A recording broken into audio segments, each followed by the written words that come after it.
played basketball. Everything was great. I didn't have to worry about when my next meal was coming. It was all, this ball and this rim and this court.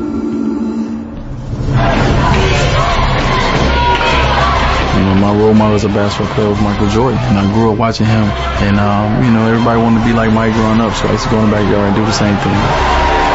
You don't walk like that. Why are you walking like that? Jordan walked like that. And he's put this team on his shoulders. He's living proof of what happens when you really learn you can go above and beyond what you think you're capable of. It's been Dwayne Wade all season long. Dwayne came here at 22, 23 years old, hungry. Oh! Dwayne Wade! Oh, what a play! Oh, my God! He jumped right out of the building! He's Superman! Damn. Did you see that? That dude's like Flash. Oh, my! Flash is amazing! Ding! Oh, blocked by Wade! This is good if it goes! Yes! Oh! They have a chance as long as Dwayne's out there attacking the rim. We haven't found the right solution to deal with Wade yet. They have won this ball game on an unbelievable fourth quarter by Dwayne Wade. He became the best player in the world. Congratulations, 2006 NBA Finals MVP, Dwayne Wade.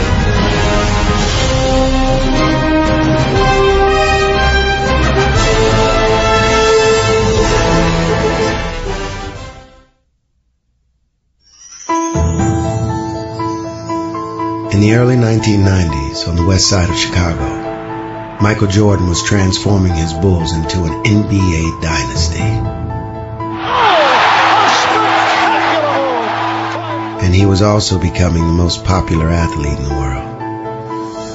But just blocks away on the south side, a young kid by the name of Dwayne Wade was starting his own journey. We're at 5901 South Ferrer. This is the place where Dwayne spent 8-9 years of his life at with me. We actually stayed here on the first floor. And as I sit here, I'm sad, of course, and then I'm happy because we had many happy years here, but we had a lot of sad years here as well. Understand, Dwayne is my only son. And I always used to ask him, who's your favorite girl? I drilled it in that kid. And he'll say, you, Mom. No harm could be done to him. Nobody can do anything to him. When it comes down to her giving us any kind of money to go to the store, oh, he will get the most money. And I'm like, hey, this little twerp.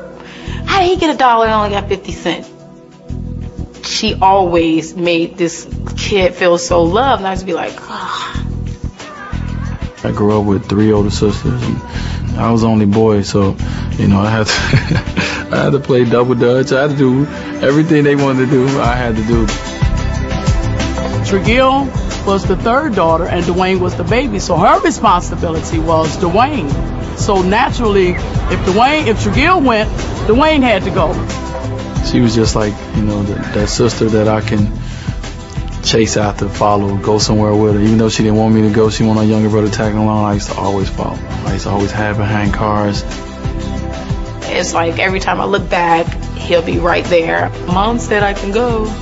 Mom said I can go. There was this one guy who used to always just really tease me and pick on me. So this one day, I pick up my brother from kindergarten, and this guy was really big in the 4th grade. So Dwayne he turned around and he told the guy, leave my sister alone, and he threw his bag down like he was finna fight. This guy is standing over, and I'm scared of him, okay? I'm looking like, oh, don't you say nothing. And the guy just hit him in his nose started bleeding. I'm like, no. After that day, that guy never messed with me no more. With me, he was my best friend. I always tell everybody that. Definitely my best friend. We slept in the same bed, so we talked every night. I talked her to sleep every night, telling her about my dreams and telling her about my problems. She was everything to me. Tregill and Dwayne had each other, but there were certain realities that their bond could not protect them from. Dwayne's favorite spot used to be right there. He used to sit on the stump right there, and he used to look out. And Dwayne would see all the activity that was going on out here because it was drug-infested neighborhood. And he used to see the guys, it was bushes and stuff all out and around here. He'd see the guys hiding their drugs and everything, and everybody drinking and drugging. It was just one big block of just, if we want to say sin, it was a block of sin. I was into a relationship with drugs and alcohol. For a young boy, I was just lost. I was confused, not really understanding what she was going through. Only thing I saw was that my mother was hurting, and that hurt me because I loved her so dearly. It wasn't looking good. It just wasn't looking good. None of the guys that I grew up with did anything. I mean, none. So I didn't see anybody come out of it, and I didn't see him coming out of it. Trigueros would be compelled to make a decision that would change her 9-year-old brother's life forever. She kind of tricked me. She said, you want to go to the movies? You want to go to the show? I'm like, yeah, let's go to the show. I'm thinking some time with my sister. I remember we was on a bus, and I lived on 59th, and I was was a ride. I'm like, man, we going far, and my father at the time was living on 79th, and we pulled up at the stop, and we got off the bus, and she was like, all right, you're closing stuff upstairs. I'll be back to get you. I'll be back tomorrow. So I'm like, okay, she come back tomorrow. He just looked at me and he's just like, where you going? I'm like, oh, I'll be back. I'm not going far, I'll be back. I told him I'll be back. I'll never forget his face. I think that would be the look, because he had no clue. He's just looking up at me like, okay, if you say so, okay. 3 weeks later, I'm looking out the window like, every time a bus pulled up, I'm like, where's she at? But she never came back. And I never went back because I knew that, that was best for him. It was just hard to keep it, to keep going through the same stuff. And I know that my dad could help, It was kind of like that they didn't want me kind of feel.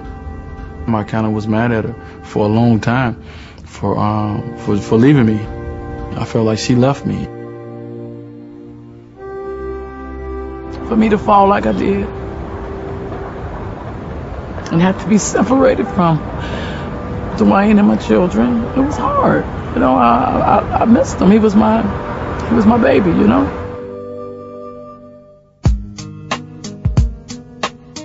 Dwayne was now beginning a new chapter in his life, and he'd have little time to feel sorry for himself as he moved in with his father and 3 stepbrothers.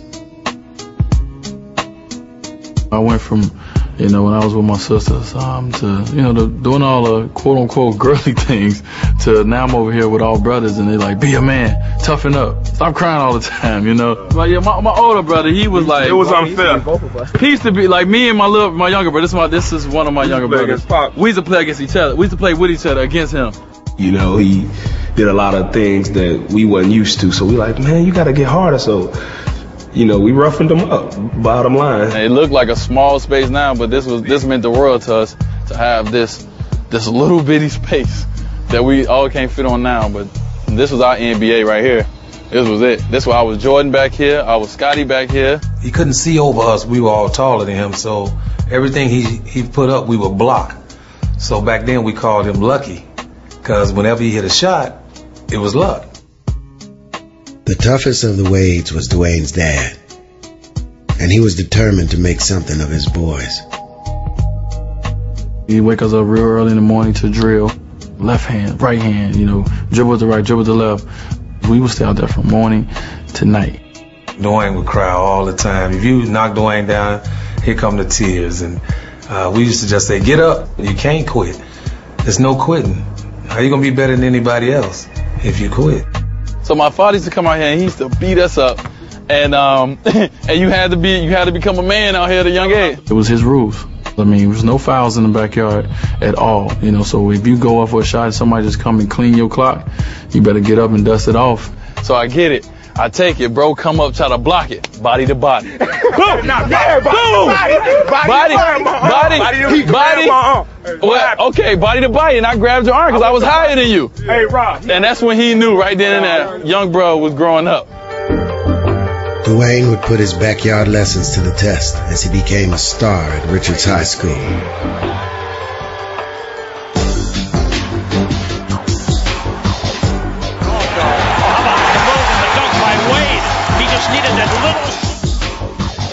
See if he reminds you of anyone. Well, I know what everybody's thinking of, but yeah, he has Jordan type of movements, especially on the offensive end and even on the defensive end. The one word that can describe Dwayne's play is fearlessness. And the bigger the game, the bigger the crowd, the tougher the opponent. He was never afraid. Dwayne Wade off the dribble. He was just a quiet guy that just kicked ass. We know that we the underdogs, everybody we play. So we're going to play our heart out for 34 minutes, more than 32. We're going to keep playing.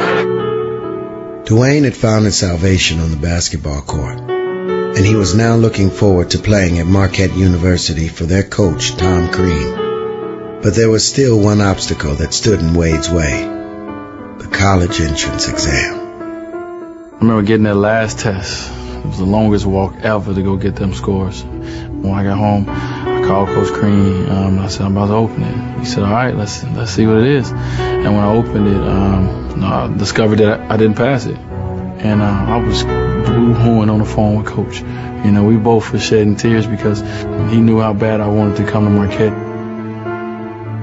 I'm crying on the phone, and, you know, he just told me, look, we're going to go with everything as planned. And in another year, you'll be ready. Wade would be forced to sit out a year, but Crean would make sure that it wouldn't be a wasted one. I mean, I thought he hated me. You know, he was like, you know, every time we lost, it was kind of like, he'd come in the locker room and he'd just look at me. It's like, it's your fault. It's your fault that we lost. And I'm looking around like, I ain't the one who just lost this game, you know, but he'd get on me and say, I didn't practice hard enough. I didn't make the guys better, you know, this and that. And he'd make me stand up and, you know, make me go around the room and tell people if they wasn't playing good. We were demanding of understanding every scouting report, of understanding what we were doing in every game, moving them up to the front of the bench. I had to sit on the bench with the coaches and take notes. He'd come to me and say, all right, what play do you think we should run? So he was trying to make me a student of the game. I watched so much and I seen so much when I got out there, I kind of knew what to expect. Crean's tough love would pay immediate dividends as Dwayne became a force from the moment he stepped on the court. The glass on the bounce to Dwayne Wade, running the break. Back to Wade from Jackson, and Wade has 16. Rejected by Wade. How about that?